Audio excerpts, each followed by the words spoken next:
Il est fort possible que la première à subir les supplices infernaux ait été dans l'imagination de Dante, Béatrice elle-même, et que seulement après, elle était placée dans les autres sphères. Cela explique assez la jouissance de lectrices prof de lycée. Cela montrerait que l'architecture métaphysique par excellence est quelque part le corps de la femme, par lequel on transite comme les joueurs transitent par la Florence dès la Renaissance sur le jeu des assassins Krill, nous-mêmes en évoquant ces passages de l'objet Béatrice, soit son rire de l'enfer jusqu'au paradis, nous sommes en train de jouer avec le corps de la femme, d'accomplir sa destruction, puisque son rire accomplissait la nôtre. Enfant 14 7 juillet 2014. Enfin et par ailleurs, je dis au début de mon essai, c'est l'amour qui rend possible et qui donne lieu au rebond du plus éphémère des bonheurs, les rires qui déchoient les langages. Cela était peut-être naïf que de penser que cet amour, ce qui persiste dans une évidente pulsion de mort, ce ne serait pas amour au sens lacanien, au sens où Lacan met l'amour dans le comble éthique et suprême de la cure. Non, l'amour lacanien ne peut pas persister chez Dante, tout comme il ne peut même pas exister chez lui. Mais accordons à l'amour le pouvoir du sexe, et nous y voilà. L'amour serait pulsionnel en tant qu'il serait presque minéral, comme la chaleur alchimique, comme un principe moteur de l'univers, et ces rires seraient comme le principe orgasmique de Wilhelm Reich, un tropisme cosmique, et pour cela, il existerait au paradis, comble de l'automatisme. La seule nature naturelle serait le rire du sexe, qui serait le principe qui renverse tout ce qu'on pourrait vouloir édifier sur l'inconscient. Le rire serait au début de l'histoire de Dante, Vita Nuova, et au bout de l'échelle métaphysique, au bout de son mensonge dans l'automatisme suprême de l'écriture paradisiaque, dans l'astérisme de Béatrice.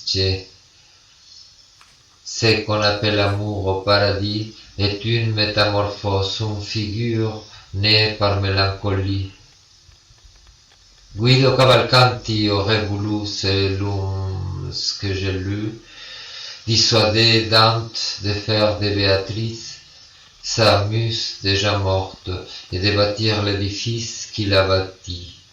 Quelque part, il faudrait abstraire du succès de l'œuvre de ses conseils et voir le conseil d'un ami pour quelqu'un qui montrait un prononcé penchant morbide.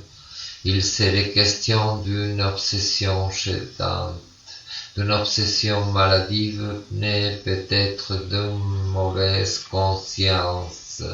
La blessure que Béatrice lui aurait infligée serait une forte atteinte à son narcissisme, mais elle ne serait possible s'il n'avait pas été menacé par elle. Il faut chercher comment aurait fait une Agatha Christie le crime là-dedans.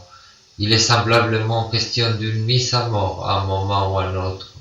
La chercher demanderait de tout relire à la loupe ce qui ne peut pas être mon propos compte tenu de mes limitations, mais je peux avancer de mon propre que ce qui serait déterminant doit être le rire. Béatrice aurait ri de la mort de Dante, et elle nous apparaît fatalement morte. La justice est faite d'emblée, et ce qui reste tout au long de la vie, c'est une angoisse qui surplombe chaque propos d'écriture jusqu'à le ramener au monde des morts. Teatro suburbano de la economía judicial.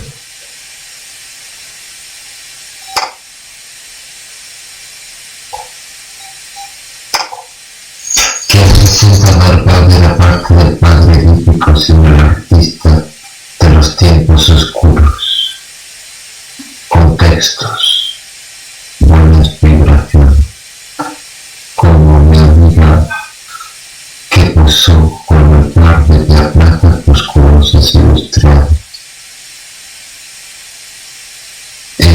No guarda relación con nada, son ocurrencias que puedo hablar con transeúntes que quizá conocí, ni de los tan diferentes efectos ni de la gloria del castillo de hablar más del viejo que parecía tener por visión, confundirme más aún con sus promesas de nuevas revelaciones, y que dice conocer la historia de mi familia que mi madre y yo desconocemos.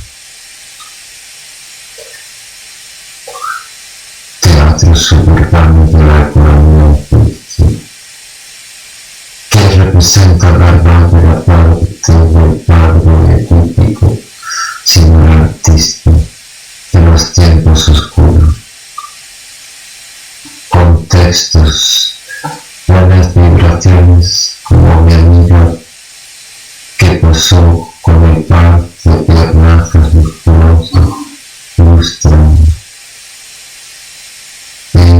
no guarda relación con nada, son ocurrencias que puedo hablar con transeúntes que quizá conocí, ni de los tan diferentes efectos, ni de la dueña del castillo de hablar más del viejo que parecía tener provisión confundido, más aún con sus promesas de nuevas revelaciones, y que dice conocer la historia de mi familia, de mi madre, que mi madre y yo desconocemos.